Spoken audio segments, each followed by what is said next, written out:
नमस्कार साथियों, आज हम लोग उत्तर व्यवहारवाद पे बात करेंगे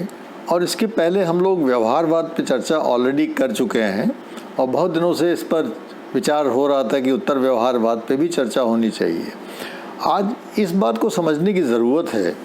कि जब हम उत्तर व्यवहारवाद की बात करते हैं, और जाहिर है कि जब हम उत्तर व्यवहारवाद की बात करते हैं तो हम व्यवहारवाद की बात अवश्य करेंगे, क्योंकि हमें व्यवहारवाद जब समझ में आएगा तभी ये समझ में आएगा कि उससे आगे की कड़ी उत्तर व्यवहारवाद है। लेकिन एक महत्वपूर्ण चीज़ हमें ये भी समझनी है यहाँ पे कि अगर हम पूरे अप्रोच को शुरू से देखें, right from Plato and Aristotle के समय से अगर हम लोग देखें और ये विचार करें कि आज तक कितने प्रकार के प्रमुख अप्रोचेस को हम पॉलिटिकल स्टडीज़ में देख सकते हैं, समाज विज्ञान के अध्ययनों में देख सकते हैं, तो हमको यही मानना पड़ेगा कि वास्तव में अभी तक 3 प्रकार के अप्रोचेस से हम लोग रूबरू हुए हैं। पहला अप्रोच तो जिसको ट्रेडिशनल अप्रोच कहा जाता है, परंपरागत अप्रोच कहा जाता है, वो है। और उस परंपरागत अप्रोच में हमें देखना है कि प्लेटो के समय से लेके और 20वीं शताब्दी के ऑलमोस्ट मध्य तक, वर्ल्ड वॉर सेकेंड के पूर्व तक जो है वो अप्रोच चली है। अर्थात एक प्रकार से अगर हम dominant approach in the study of social sciences, political science कहें तो हम कह सकते हैं कि ट्रेडिशनल पॉलिटिकल थियरी या ट्रेडिशनल जो अप्रोच रहा है हमारा, वो डोमिनेंट अप्रोच रहा है। उसके बाद हमको अचानक दिखाई देता है कि डेविड ईस्टन नाम के एक विद्वान आए और उन्होंने द्वितीय विश्व युद्ध के काल के दौरान या और उसके बाद के राजनीतिक जो समस्याएं हैं या जो प्रॉब्लम्स हैं उसके अध्ययनों के लिए ये निष्कर्ष निकाला कि भाई हमको जो है वो व्यवहारवादी अर्थात वैज्ञानिक दृष्टिकोण अपनाना चाहिए अध्ययनों के प्रति। और इस प्रकार से एक 20 साल का लगभग समय माना जाता है ना, सेकेंड वर्ल्ड वॉर के बाद से, कि 1960 का दशक आते आते वो उत्तर व्यवहारवाद जो है वो भी उसका पराभव हो गया और उत्तर व्यवहारवाद की ओर हम ट्रांजिट कर गए। तो हम लोग को एक छात्र के रूप में ये समझना है कि शुरू से लेके जब से राजनीतिक विज्ञान का या सामाजिक विज्ञानों का अध्ययन का उद्भव हुआ आधुनिक सेंस में, तब से हम पूरे कालखंड को 3 भागों में बांट सकते हैं। फर्स्ट इज ट्रेडिशनल अप्रोच, परंपरागत अप्रोच, दूसरा व्यवहारवादी अप्रोच, बिहेवियरल अप्रोच, और तीसरा पोस्ट बिहेवियरल अप्रोच। तो ये 3 टाइम लाइन में आपके दिमाग में एकदम साफ होना चाहिए। अब प्रश्न ये पैदा होता है कि इसके पहले कि हम लोग उत्तर व्यवहारवाद की चर्चा करें, एक ब्रीफली ये समझ लेते हैं, क्योंकि जिन छात्रों ने इसके पहले नहीं जाना है कि भाई ट्रेडिशनल अप्रोच क्या है और बिहेवियरल अप्रोच क्या है, उनके लिए सीधे उत्तर व्यवहारवादी अप्रोच को समझने में थोड़ी सी दिक्कत आ सकती है और कॉन्सेप्ट नहीं क्लियर होगा। इसलिए आज इसके पहले कि उत्तर व्यवहारवाद पे चर्चा की जाए, हम आपको इन टाइम लाइन में जो मैंने आपको बताया कि traditional political theory, behavioural traditional approach, behavioural approach और पोस्ट बिहेवियरल अप्रोच, इनकी बहुत खास बातें बहुत ही मुख्तसर, बहुत ही संक्षेप में आपको हम बताने की कोशिश करते हैं। देखिए, जो ट्रेडिशनल अप्रोच था, जो परंपरागत अप्रोच था, उसमें जैसा कि हम सभी लोग जानते हैं कि उसमें प्लेटो, एरिस्टोटल, मैकियावेली और मॉन्टेस्क्यू, जितने भी आगे के थिंकर्स हुए हैं, ज़्यादातर ने इसी शास्त्र का सहारा लिया है, ट्रेडिशनल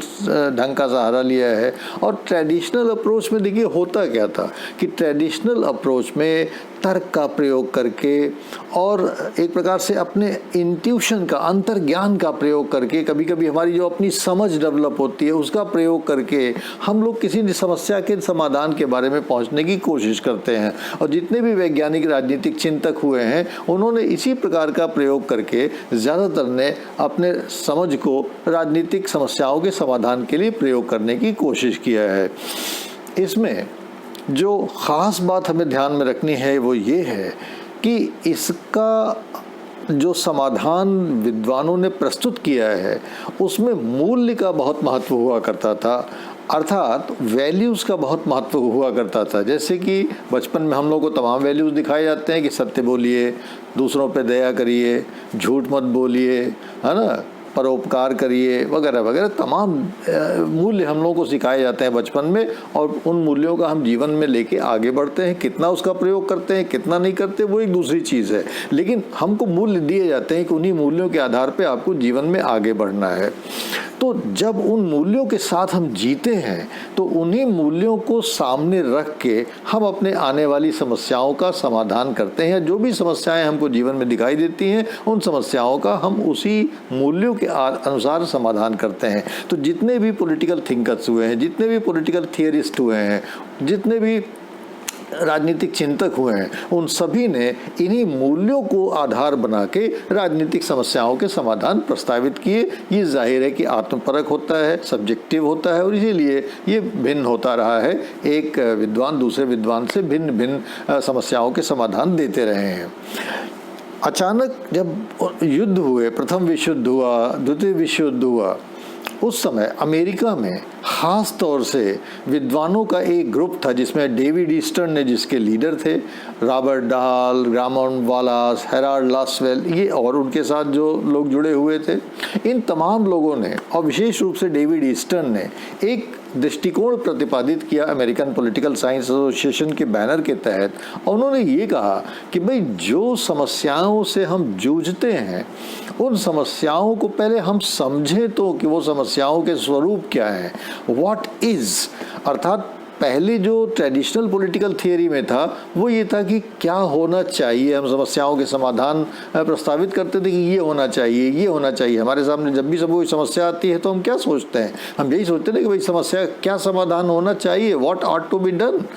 लेकिन डेविड ईस्टर्न का कहना ये था कि जो सामाजिक समस्याएं हैं, जो राजनीतिक समस्याएं हैं, उन राजनीतिक सामाजिक समस्याओं का स्वरूप है क्या, व्हाट इज द प्रॉब्लम। तो इज को यहाँ महत्व माना गया और ये कहा गया कि जो इज है उस अर्थात समस्या का वर्तमान स्वरूप क्या है, उस स्वरूप को समझे बिना आप समस्या का समाधान ठीक से प्रस्तावित कर ही नहीं सकते हैं। इसलिए पहले आप समस्या का अध्ययन तो कीजिए, जो समस्या है उसको कैसे अध्ययन कीजिए, उसमें सब्जेक्टिविटी नहीं होनी चाहिए, उसमें अनुमान और धारणा का कोई स्थान नहीं होना चाहिए, उसमें वैज्ञानिकता का पुट होना चाहिए और अनुभव वो जिया जाए, वो समस्या को आप जिए। अर्थात किसी समस्या के आने से पहले आप उसके बारे में कोई अध्ययन नहीं कर सकते। So let the problem come and let the problem be studied properly, let the problem be studied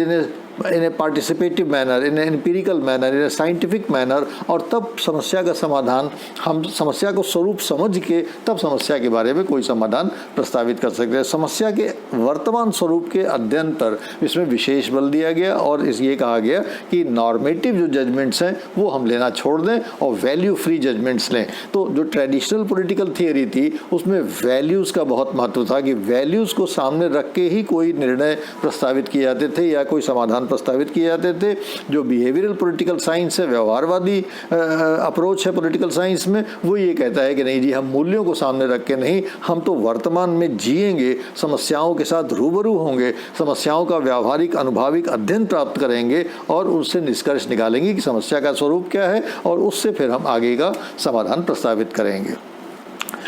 यही डेविड ईस्टर्न 20 साल में, जब द्वितीय विश्व युद्ध समाप्त हुआ 1945 में, 1939 से 1945 तक सेकेंड वर्ल्ड वॉर चला, तो 1945 के बाद से लगभग 2 दशकों तक 1969 आते आते फिर उन्हीं डेविड ईस्टर्न ने अमेरिकन पॉलिटिकल साइंस एसोसिएशन के 1969 की कन्वेंशन में ये कहा कि भाई हमने जो व्यवहारवादी दृष्टिकोण अभी तक अपनाया था उससे मैं अब थोड़ा असंतुष्ट महसूस कर रहा हूँ। और असंतुष्ट मैं इसलिए महसूस कर रहा हूँ कि अब हमको ये दिखाई दे रहा है कि हम समस्याओं के अध्ययन में इतने ज़्यादा टेक्निक्स और साइंटिफिक मेथडोलॉजी में हम उलझ गए हैं कि वास्तव में हम उसका सही समाधान प्रस्तावित ही नहीं कर पा रहे हैं। हमारी भूमिका बड़ी सीमित हो गई, समस्याओं के अध्ययन में ही, समझ में ही हम उलझ गए हैं, उन समस्याओं के समाधान में हम कोई भूमिका निभा नहीं पा रहे हैं। और इसलिए उन्होंने वकालत की कि अब हमको व्यवहारवाद से उत्तर व्यवहारवाद में ट्रांजिट कर जाना चाहिए। तो उत्तर व्यवहारवाद जो था वो था क्या? एक प्रकार से आप कह सकते हैं कि उत्तर व्यवहारवाद उन्हीं लोगों ने प्रस्तावित किया जिन्होंने व्यवहारवाद प्रस्तावित किया था। तो व्यवहारवादी जो आंदोलन था उसी आंदोलन में एक गुट और उन्हीं नेतृत्व, सेम नेतृत्व, डेविड ईस्टर्न के ही नेतृत्व में एक प्रकार से रिफॉर्मेटिव अप्रोच लेकर उन्होंने कहा कि अब हम व्यवहारवाद से उत्तर व्यवहारवाद की तरफ जाएंगे। और उत्तर व्यवहारवाद की जो खास बात थी वो ये थी कि ये कोई व्यवहारवाद को नकारने वाली चीज़ नहीं थी। न ही ये ट्रेडिशनल पॉलिटिकल थियरी में लौटने वाली चीज़ थी, बल्कि इन दोनों से भिन्न थी। ये ट्रेडिशनल पॉलिटिकल थियरी से भी भिन्न थी, या ट्रेडिशनल अप्रोच से भी भिन्न थी, और बिहेवियरल अप्रोच से भी भिन्न थी। क्या भिन्न थी कि इसने इन दोनों का समायोजन किया। अर्थात जो ट्रेडिशनल अप्रोच में जो नॉर्मेटिव कंसर्न्स थे, अर्थात जो मूल्यों का प्रधानता थी, औचित्य का जो प्राधान्यता थी, उसको ध्यान में रखा, और जो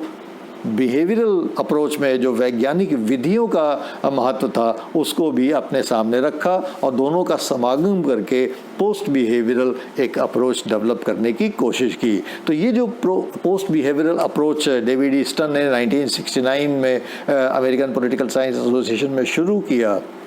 इसका बेसिक जो मतलब था वो यही था कि ये चाहता था कि जो भी पोस्ट बिहेवियरलिज्म का ध्यान रख के हम प्रस्तावित करें वो स्वीकार्यता हो। अर्थात लोगों को लगे कि हाँ, आप कोई औचित्यपूर्ण बात कर रहे हैं, बहुत प्रिसाइज बात करना, बहुत वैज्ञानिक बात करना, बहुत मैथमेटिकल फॉर्मुलेशंस देने से काम नहीं चलता है। समाज का अध्ययन का स्वरूप भिन्न है। समाज में हम लोग ह्यूमंस हैं, बहुत सारे ह्यूमन कंसिडरेशंस होते हैं, इसलिए जो भी एक वैज्ञानिक विधि आप प्रयोग करें वो ठीक है, लेकिन वो इतना वैज्ञानिक ना हो जाए कि आपको लगे कि वो तो गणितीय प्रमेय हो गया है साहब, उसमें तो कोई फ्लेक्सिबिलिटी ही नहीं है। तो ह्यूमन प्रॉब्लम्स के सलूशन के लिए ह्यूमन फ्लेक्सिबिलिटी चाहिए। बहुत सारे फ्लेक्सिबिलिटीज़ के साथ अगर आप जीना चाहते हैं तो आपको वो वस्तुनिष्ठता, वो वैज्ञानिकता उसमें छोड़ना पड़ेगा, और उसमें से नॉर्मेटिव का समायोजन, वैल्यूज़ का समायोजन करना पड़ेगा, क्योंकि समाज को आपको ध्यान में रख के काम करना है, लोगों को ध्यान में रख के प्रस्तावों का या समाधानों को प्रस्तावित करना है। तो पहली चीज़ तो ये थी पोस्ट बिहेवियरलिज्म में। दूसरी चीज़ ये थी कि पोस्ट बिहेवियरल में ऐसा नहीं हुआ कि एकदम आमूल चूल कोई मेथडोलॉजी में चेंज हो गया और एकदम कोई नई मेथडोलॉजी आ गई, बल्कि जो ट्रेडिशनल अप्रोच था और जो बिहेवियरल अप्रोच था, इन दोनों के मेथड्स का समायोजन किया गया। अर्थात वैज्ञानिक विधियों को भी रिटेन किया गया, लेकिन मूल्यों को भी उसमें समायोजित किया गया। और इस प्रकार से एक बेसिक अगर कॉन्सेप्ट के रूप में आप समझें तो ये समझें कि एक प्रकार से it was an amalgamation of the traditional approach and the behavioural approach. अर्थात परंपरागत दृष्टिकोण का और व्यवहारवादी दृष्टिकोण का या विधियों का, ये दोनों का एक प्रकार से समन्वय था, उत्तर व्यवहारवाद।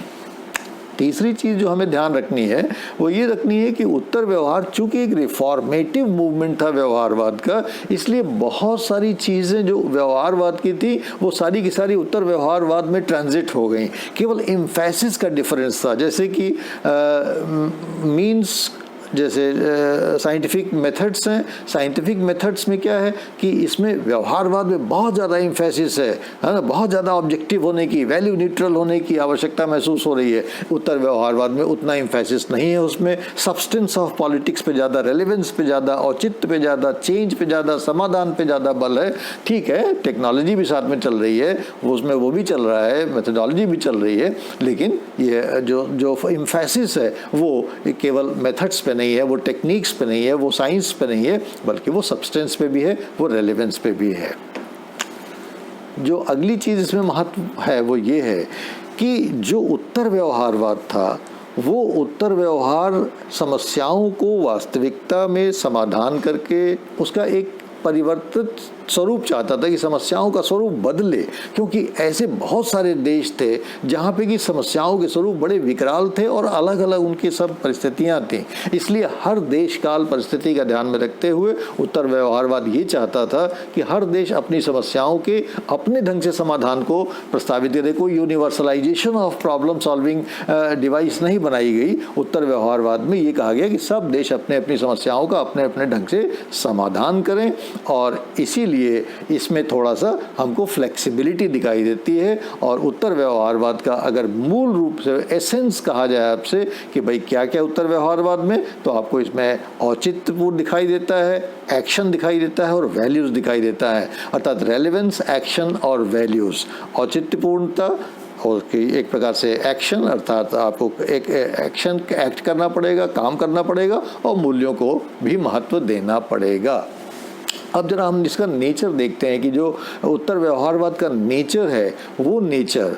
बेसिकली 2-3 चीज़ों पे ध्यान रख के हम लोग इसको बात करेंगे। और पहला तो ये चीज़ है कि ये एकेडमिशियन से, पॉलिटिकल साइंटिस्ट से ये एक्सपेक्ट करता है, सोशल साइंटिस्ट से एक्सपेक्ट करता है कि ये केवल समस्याओं के मूक दर्शन और अध्ययन करता न बन जाए, बल्कि इनके समाधान में एक प्रकार से सशक्त हस्तक्षेप करे, जो कि आजकल का भी अप्रोच है कि अगर हम लोग पढ़ते लिखते हैं तो पढ़ने लिखने का हमारे का समाज को क्या लाभ मिल रहा है। अगर समाज से हमारे पढ़ने लिखने से लाभान्वित नहीं हो पा रहा है तो हमारा पढ़ना लिखना निरर्थक है। तो उत्तर व्यवहारवाद में ये दृष्टि डेवलप की गई, पहली चीज़।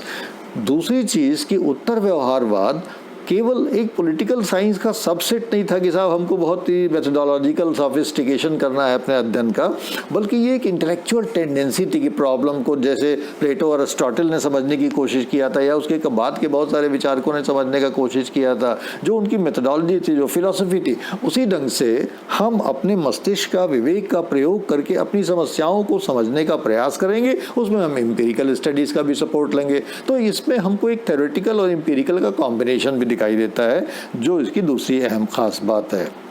और जाहिर है कि ऐसे में हमको दिखाई देता है कि ये हम स्टेटस को की बात नहीं करता है पोस्ट बिहेवियरिज्म। पोस्ट बिहेवियरिज्म चाहता है कि परिवर्तन है, एंड परिवर्तन फॉर द गुड हो। तो जो पोस्ट बिहेवियरल में और बिहेवियरल में हमको अंतर दिखाई देता है, उसमें हमको 2-3 चीज़ें अपने दिमाग में रखनी चाहिए। और वो है कि पोस्ट बिहेवियरल में थोड़ा सा हमारा इंटरेस्ट व्यापक हो रहा है, समस्याओं के समझ में ही हमारा इंटरेस्ट नहीं है, बल्कि समस्याओं के समाधान में भी अध्ययन हमारी रुचि हो रही है। दूसरा कि हमारा जो क्षेत्र है वो बढ़ रहा है। Electoral studies, political opinion, activities of legislature and judiciary से हम आगे बढ़ के ट्रांजिट करके, ट्रांसफॉर्म करके हम समाज की नाना प्रकार के अनेक समस्याओं में, अपने देशी और वैश्विक हर प्रकार की समस्याओं का आकलन करना, अध्ययन करना चाहते हैं, उनके समाधान में अपना महत्वपूर्ण भूमिका निभाना चाहते हैं। और ये जो चीज़ है, इसमें जो एक प्रकार से देखा जाए तो पोस्ट बिहेवियरल और बिहेवियरल दोनों ही मूवमेंट्स के लीडर्स अमेरिकन पॉलिटिकल साइंटिस्ट रहे हैं। और वो ये चाहते थे कि भाई इसका एक आइडियोलॉजिकल एंगल भी था कि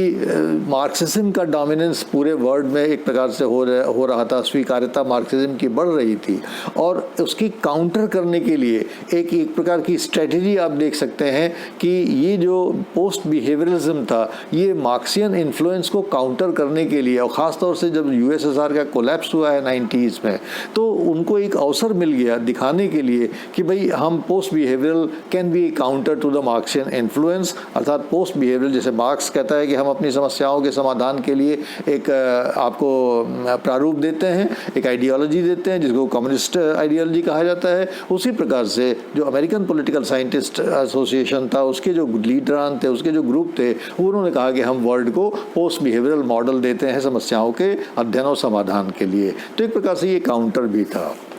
तो संक्षेप में समअप करने के लिए हम कह सकते हैं कि जहाँ ट्रेडिशनल पॉलिटिकल साइंस ऑट पर बल देता है और बिहेवियरल पॉलिटिकल साइंस व्हाट पे बल देता है, वहीं पोस्ट बिहेवियरल ऑट और व्हाट का एमलगमेशन करता है। तो एक तो चीज़ हमें ये ध्यान में रखनी है। दूसरी चीज़ हमें ये ध्यान रखनी है कि पोस्ट बिहेवियरल और बिहेवियरल, इन दोनों में जो मूल चीज़ जो ट्रेडिशनल अप्रोच है और जो बिहेवियरल अप्रोच है, इन दोनों में जो ख़ास बातें हैं, जैसे ट्रेडिशनल में हम देख रहे हैं कि वैल्यूज़ का, जस्टिस का, रेलेवेंस का, इनका महत्व ज़्यादा है, और बिहेवियरल में हम देख रहे हैं कि साइंटिफिक स्टडीज़ का या एम्पिरिकल स्टडीज़ का महत्व ज़्यादा है। तो जो पोस्ट बिहेवियरल है, इन दोनों का समागम करता है, इसका दोनों का एक प्रकार से समन्वय हमको प्रस्तावित करता है। तो टू सम अप हम कह सकते हैं कि उत्तर व्यवहारवाद और व्यवहारवाद को अगर बहुत संक्षेप में हमको डिफाइन करने को कहा जाए तो हम ये कह सकते हैं कि जहाँ व्यवहारवाद हमें समस्या का कारण बताता है, उत्तर व्यवहार हमें उस कारण का निवारण भी बताने की बात करता है, पहली चीज़। और दूसरी चीज़ कि उत्तर व्यवहारवाद हमको एक इंटीग्रेटेड थियरी ऑफ पॉलिटिक्स दे रहा है, जिसमें कि नॉर्मेटिव और एम्पिरिकल का समागम है। अर्थात उत्तर व्यवहारवाद हमको जो जो हमारा नॉर्मेटिव अर्थात जो हमारा मूल्यपरक सिद्धांत है, जो ट्रेडिशनल पॉलिटिकल थ्योरी में दिखाई देता है, और जो व्यवहारवादी अनुभाविक जो दृष्टिकोण है, इन दोनों को मिला के, इन दोनों का प्रयोग करके, इन दोनों का समागम करके अध्ययन की बात करता है। इस प्रकार से एक इंटीग्रेटेड थियरी ऑफ पॉलिटिक्स हमको प्रदान करता है। तो आशा है कि उत्तर व्यवहारवाद के बारे में जो कुछ भी हम लोगों ने डिस्कस किया वो आपके लिए कुछ यूज़फुल होगा। फिर भी अगर आपके कोई प्रश्न हो तो हमसे शेयर करने की कृपा करिएगा। Thank you very much.